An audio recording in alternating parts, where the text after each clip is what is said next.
JDJ jewellers क्षेत्र का पहला HUID digital hallmark gold jewellery का सबसे विशाल शोरूम जेडीजे ज्वेलर्स, भामाशाह गांधी चौक, सुजानगढ़। राजस्थान में चुनाव नज़दीक आ चुके हैं और हर पार्टियां यहां पर जो है पूरी तरह से मुस्तैद है। भारतीय जनता पार्टी से पर्यवेक्षक के रूप में धर्मपुर सीट से विधायक विनोद जी चमोली लगभग आज 6 दिन यहां पर हो चुके हैं। आपने बहुत जगह पर आप घूमे हैं, बहुत सारी मीटिंग्स आपने की है, गाँव में भी की है, शहर में भी की है, अलग अलग वर्ग के लोगों से भी की है। तो क्या देख रहे हैं सर, यहाँ पर जो है सबसे बड़ी यदि बात करें तो भारतीय जनता पार्टी के लिए सबसे बड़ी चुनौती होगी, जहाँ तक मानना है कि जो आप टिकट किसे देते हैं, उम्मीदवार किसे बनाते हैं, तो उस चुनौती को आप कैसे हैंडल करेंगे?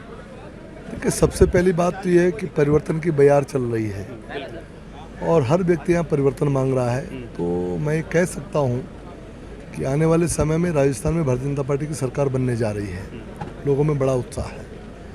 स्वाभाविक बात है, मेरी पार्टी बड़ी पार्टी, मास बेस्ड पार्टी है, तो यहाँ पर दावेदारों की भी एक लंबी लिस्ट है और सभी अच्छे हैं, मजबूत हैं। पार्टी अपने स्तर पर देखेगी जो कैंडिडेट जिसको लड़ाने में ज़्यादा सहूलियत हो पाएगी, जो जीतने में आसानी हो पाएगी, वो कैंडिडेट उतारेंगे। तब इसमें समय लगेगा। नहीं, परिवर्तन का सर आपने कहा कि परिवर्तन की बयार चल रही है। यहाँ पर एक फिक्स सा एजेंडा रहा है, चाहे कांग्रेस हो चाहे बीजेपी, फिक्स एक ही परिवार से ही लगातार टिकटें मिलती आई है और इस बात को लेकर कहीं ना कहीं लोगों में निराशा है। जो युवा चेहरे हैं लगातार भारतीय जनता पार्टी में काम कर कि विधायक के अगेंस्ट में कोई टिकट ही नहीं मांगता है, क्योंकि 40 साल से एक ही परिवार को चुनाव लड़ना है, वहाँ फिक्स है। तो आज भी कोई सामने हिमाकत नहीं कर पा रहा है, ना ही कोई सोच पाता है कि हमें भी टिकट मिल पाएगा। ये हमारी पार्टी का सौभाग्य है, लोकतंत्र है हमारे यहाँ, कि हमारे सामान्य कार्यकर्ता भी सोचता है कि कल हम विधायक बन सकते हैं। तो यही तो पार्टी की मजबूती है और जितने अधिक दावेदार हैं वही जीत की गारंटी है, मेरा ऐसा मानना है। आपने कुछ बनाया होगा कि इस तरीके से आप उसको जो जस्टिफाई कैसे करेंगे कि कोई व्यक्ति जो है, क्योंकि ये एक बहुत बड़ी जो लोग बड़ी आशा से देख रहे हैं कि भाजपा का दावेदार कौन होता है। देखिए, कुल मिला के हमको चुनाव जीतना है, लोग जिताना भी चाहते हैं, तो सबकी भावनाओं को समाहित करते हुए पार्टी समय पर निर्णय लेगी। किन मुद्दों को अब तक आप यहाँ पर समझ पाए हैं, जिन मुद्दों को लेकर के भाजपा जो है इस चुनाव मैदान में जो सुजानगढ़ को जीतने की सबसे प्रमुख मुद्दा है जिले के मामले में गहलोत सरकार ने सुजानगढ़ को ठगा है। और क्योंकि जो वर्तमान में विधायक हैं, इनके पिताजी के टाइम से ये मांग चली आ रही है, लेकिन वो मांग आज भी मांग की मांग रह गई है। यहाँ पर जिला नहीं बनाया, जबकि बहुत छोटी छोटी तहसीलों को भी जिला बना दिया गया। 19 जिले भी नए इन्होंने बनाए, उसमें सुजानगढ़ को नहीं रखा, जबकि सुजानगढ़ की जनता लगातार संघर्ष कर रही है। तो मेरा ये मानना है कि या तो विधायक की कमजोरी है या सरकार जानबूझ के सुजानगढ़ की अनदेखी कर रही है।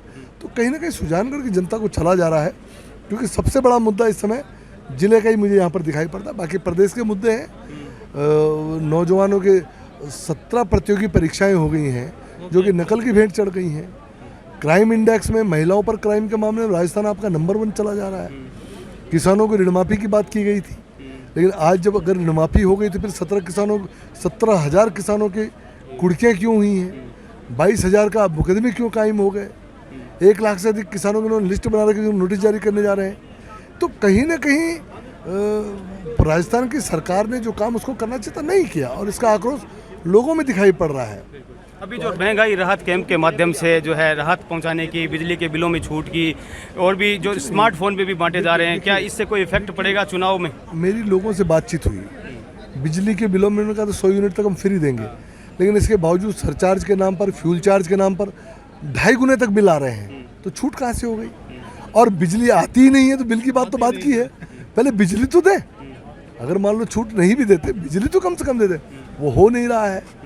तो जैसे राशन की बात है, गरीब कल्याण अन्न योजना हमने केंद्र से चलाई, उसका सही प्रकार से यहाँ पालन नहीं हो रहा है, तो वो भी तो गड़बड़ है ना, वो नहीं हो रहा। केंद्र की योजना अमृत योजना में आपका सुजानगढ़ शहर है, आज 7 साल हो गए, या सीवर लाइन का काम 7 साल में पूरा नहीं कर पाए।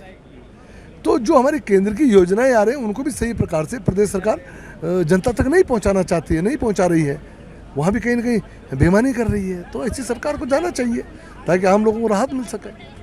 धन्यवाद।